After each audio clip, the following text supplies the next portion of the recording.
I think it's very good, especially for someone that speaks 5 languages at least. I think that's pretty. I couldn't do it. I couldn't do it. Well, thank you, Melania. And our country is truly blessed to have this magnificent and very caring First Lady. They love her. Every time I get up and make a speech, they say, "We want our First Lady." I said, "What the hell? I'm not good enough. I'm not." But thank you very much. Great job. And it's great, the work you do, so many ways. This afternoon, I'm delighted to sign a historic executive order building on the Fostering the Future initiative to make America's foster care system better, fairer, and more effective than ever before. And it's been effective, but it's moving in a very strong direction. All of this has been made possible by Melania's incredible devotion to America's youth. She spends a lot of time on it and loves it, and along with our great Usha, you spend so much time. And what a combination. First Lady, Second Lady, what a combination. Thank you. They do a great job. The two of them are amazing women. I want to thank Vice President J.D. Vance, and thank you very much, Vice President. Stand up. And he did a big thing today, is going to be on television tonight with the legendary Sean Hannity, so everybody has to watch. I'm sure CNN loves this advertisement, but he will be... I heard it was a great interview. And Secretaries Scott Bessent. Scott, thank you very much. An extremely non-uncontroversial secretary. Robert F. Kennedy, Jr. But he's right. And Scott Turner, thank you very much. Doing a great job at HUD. And thanks as well to Senator John and Representatives Jason Smith, Darren LaHood, Zach Nunn, and David Schweikert. Thank you all for being here. Thank you, fellas. Great group. We're also joined by countless distinguished leaders in child welfare, advocacy, ministry, and charitable foundations, as well as so many wonderful young people who have experienced foster care and use their voices to champion needed reforms. And I want to thank everybody for being here. It's an amazing day at the White House. Thank you very much. And right behind me, by the way, in about 2 years from now, we'll use a much bigger room because we had to turn away a lot of people. And it'll be right here. This will be the entrance. That's a knockout panel. It's called the Knockout. It looks pretty nice right now, but it's going to look a lot better in a little while. And we're going to go from this room into a room that seats a few more people. And it's going to be beautiful. But I just noticed, I happen to be standing here, Peter, and I thought I might as well get your shot right now. A nice, beautiful shot at the future entrance to something that's really become very popular, the ballroom. They've wanted it for 150 years, and they're getting it, and they're getting the best. It'll be the best anywhere in the world. Each year, more than 15,000 young people age out of the foster care system. And unfortunately, too many struggle to become self-sufficient. The order I will sign in a few moments will provide vital new resources to help young people transition out of the foster care system and live a very happy and very successful life. Very, very successful. With this order, I'm directing the heads of key federal departments and agencies to establish a Fostering the Future program in coordination with our wonderful First Lady's office.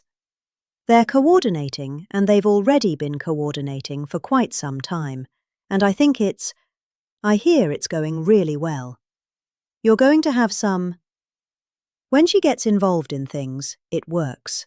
I can tell you that. Under this major new initiative, great American companies and institutions will be signing a pledge to invest in teaching, training, and mentoring America's youth who are transitioning out of the foster care system.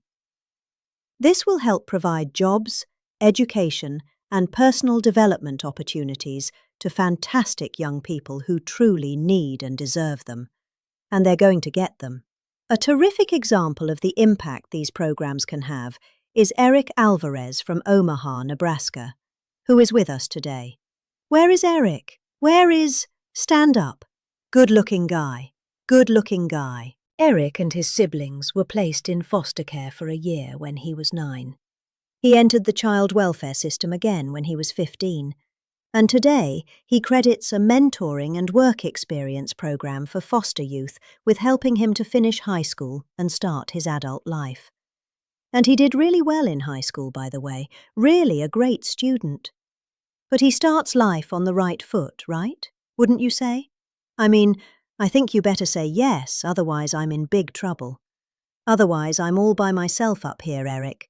That would be, I hear you're doing incredibly now after graduating from the University of Nebraska and interning for Congressman Don Bacon. Eric is pursuing a master's degree at the George Washington University, and he is a cadet in the Air Force ROTC who will be commissioned as an officer upon graduation. And Eric, I just want to say, great job. You've really been outstanding, and I think that's probably why you were chosen out of so many people. You've done a fantastic job. Congratulations. The new initiative we're establishing will also create an opportunity for foster youth to take full responsibility of the federal tax credit scholarship program established by the One Big Beautiful Bill. So many things, tax cuts and regulation cuts, so many things. The biggest ever passed in the history of our country. I call it the Great Big Beautiful Bill. I changed the name a little bit to make it even more sublime, but there are so many things in there for everybody. The biggest, we had a choice. We could have done it in 9 different bills or try for the one, and everybody said no, let's do it in 9. It'll be easier. Actually, it wouldn't have gotten done. And JD and I and Scott and all of us got together and we said, let's give it a shot. And we got it passed. And it was an amazing thing. But it's going to help a lot of people. There's never been anything like it. As in one bill, there's never been anything close. And when you see what's going on with the Democrats, we're lucky we got it passed, because we don't have to do anything. All we have to do is implement it now. And we'll be implementing it all over the place. If you think about it, no tax on tips, right? No tax on Social Security, all of the different things. No tax on overtime. You get deductions if you buy a car. You take an interest rate deduction, an interest deduction against your income tax. It's never happened. Nothing like this has really ever been approved to this extent. And financial literacy programs for foster youth, and make it possible for more of them to attend the school of their choice. Choice is a great word for a lot of reasons, but it's a great thing with education. And we'll also create the new Fostering the Future online platform to help young people find access and really get great housing. Very, very important and beautiful housing. Healthcare, and other resources available to foster youth and those transitioning out of foster care. And we think that's going to happen with many, many people. Many more than you have right now. Under the Trump administration, we believe that every American child deserves a safe and loving home. And we're determined to support the amazing families who help make that happen. And we have some of those families in the room today. And I just want to thank you all for being in the White House. There is no place like this, and we want to thank you very much for being here. You're great families. Thank you very much. Faith-based. Thank you.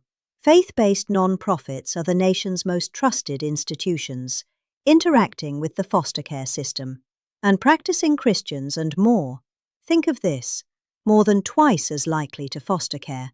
They'll adopt the general population. They adapt to it so easily when they get out. They adapt to it. It just becomes second nature. It's amazing. Yet, radical left policies in states nationwide make it much harder, not easier, for those families to open up their homes. But we're working on that. We're dealing with the radical left. It's not easy, but we're winning. And we're winning big. That's why, with the order that we're doing today, we're taking on the ridiculous woke policies that discriminate against Christians and families of faith. As president, I will always stand by us. We will stand by our country, and we will stand for religious liberty. So important. We stand for religious liberty. The Bible tells us, thank you. The Bible tells us that one of the measures of any society is how it cares for vulnerable children and orphans. So important, and it's so big in the Bible. So, as we make America great again, we are going to protect American children in foster care, and we're going to ensure that they will never, ever be forgotten. These children will never be forgotten, and they're going to grow up to be unbelievable, strong, smart, wealthy, productive citizens. So, once more, I want to thank Melania for the great job she does. Not here only as First Lady.